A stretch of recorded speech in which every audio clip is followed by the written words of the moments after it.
Nosotros el cronista Juan Becerra Costa, él es director de la revista Tiempo Libre y pues profundizaremos con él sobre este tema, el 2 de octubre. Bienvenido, de verdad muchísimas gracias tenerte aquí como siempre. Gracias por invitarme, Alejandro. Es un gusto. ¿Por qué el 2 de octubre no se olvida?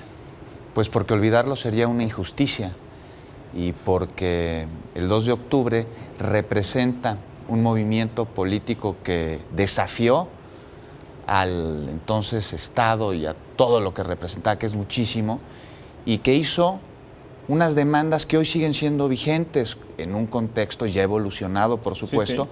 Pero esas demandas que exigen el respeto a los derechos civiles, que exigen que las autoridades respeten a la Constitución y que exigen además la libertad y la democracia, siguen vigentes. Es por eso que no se olvida.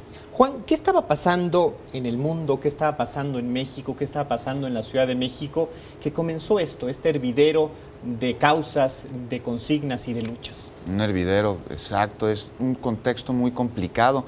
En el mundo, bueno, pues teníamos una situación de mucha tensión porque existía el miedo de que hubiese una guerra nuclear en cualquier momento. El mundo estaba dividido en dos bloques. La Guerra Fría. Así es, que a su vez está dividido, unos están de un lado de una llamada cortina de hierro, un bloque capitalista encabezado por los Estados Unidos, sí, y un bloque al que le decían el comunista encabezado por la entonces Unión de Repúblicas Socialistas Soviéticas. Entonces, el mundo tenía un conflicto de ideologías y además, si a eso le sumamos que la juventud de aquel entonces comenzó a desafiar como jamás lo había hecho a lo establecido, a la autoridad, a las generaciones anteriores, y comenzaron a expresar la construcción de sus significados a través del arte, la música de los 60, la revolución pintura. Cultural, ¿no? Que dice Wallerstein, por ejemplo. La revolución sexual también.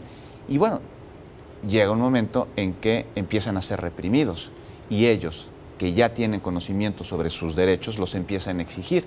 Y al exigirlos se convierte en una bola cada vez más grande, porque empiezan a ser cada vez más reprimidos. Y entonces está la situación de que el continente americano supuestamente estaba dentro del bloque de países capitalistas, con la excepción de la isla de Cuba. Sí.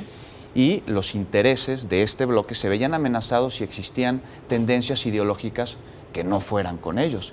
Y entonces sucede que en México, como mencionabas hace unos minutos, hay una represión a una gresca estudiantil en donde hay un abuso por parte de la autoridad y la población, los estudiantes, se unifican para exigir que esto no puede seguir siendo y para exigir que se indemnice a las familias. Y pues los países capitalistas ven esto como una amenaza y ven esto además como una crítica y un señalamiento a su ideología y no lo permiten. Y esta bola se va haciendo cada vez más grande. Y llega un momento en el que el 2 de octubre, en aquella manifestación, se convierte en un infierno, se convierte en un escenario de terror debido a que hay una balacera y un fuego cruzado. Estaban unos militares ahí en la plancha de la Plaza de las Tres Culturas y de repente empiezan a ser balaceados, no saben ni de dónde y no saben ni por quién y repelen la agresión y ahí es donde se hace este fuego cruzado.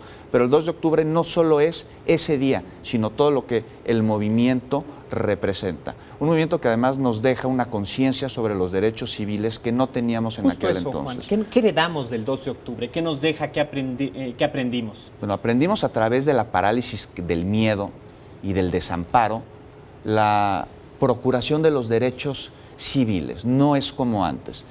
Aprendimos también a exigir el derecho de expresión. En aquel entonces, pues los medios están totalmente alineados al Estado. Y ya no es así, ya uno se puede expresar.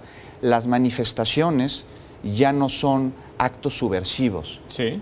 Ya son un derecho. Un derecho. Y las peticiones son escuchadas y los reclamos son atendidos, son escuchados.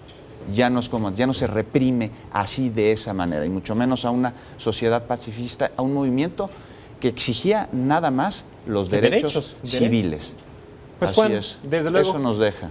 Ahí la reflexión, una reflexión que nunca perderá vigencia, pasen los años, siempre debemos estar presente el significado, y muchísimas gracias, como siempre, un placer platicar contigo. No, gracias a ti.